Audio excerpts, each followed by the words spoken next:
Hello दोस्तों, नमस्ते, प्रणाम, राधे राधे। मैं आप लोगों को एक गाने सुनाने जा रही हूँ। अच्छा लगेगा तो लाइक करिएगा, कमेंट करिएगा, चैनल को सब्सक्राइब कर लीजिएगा प्लीज़।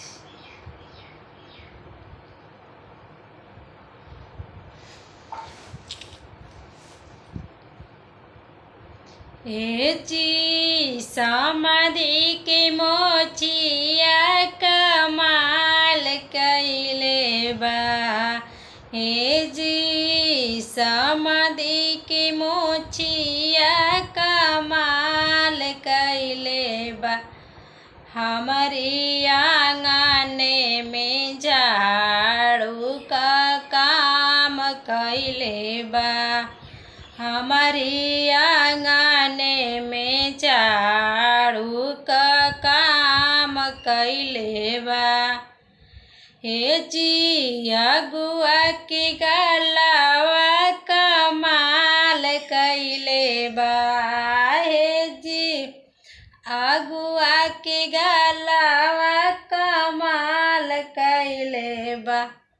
हमारी सब्जी में टमाटर के काम कइले बा। हमारी सब्जी में टमाटर का काम कइले बा। हमारी सब्जी में टमाटर का काम कइले बा। हे जी सरवा का बहिना कमाल करेली। हे जी सरवा का बहिना कमाल करेली। हमारी भैया संगे दुआरे पर नाच करेली। हमारी भैया संगे दुआरे पर नाच करेली। हे जी समाधि के बहिनी कमाल करेली।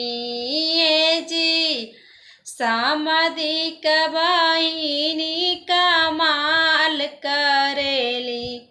हमारी फूफा संगे दुआरे पर नाच करेली। हमारी फूफा संगे दुआरे पर नाच करेली।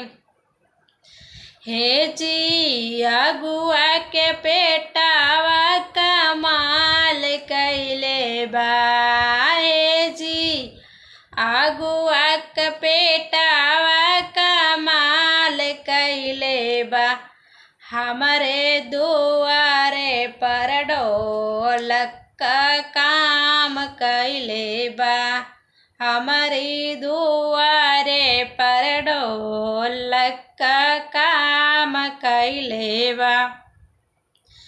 हे जी समाधि का पेटावा कमाल कइले बा।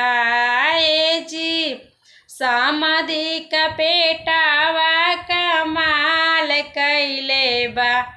हमारी आंगने में ढोलक का काम कइले बा। हमारी आंगने में नगाड़ा का काम कइले बा।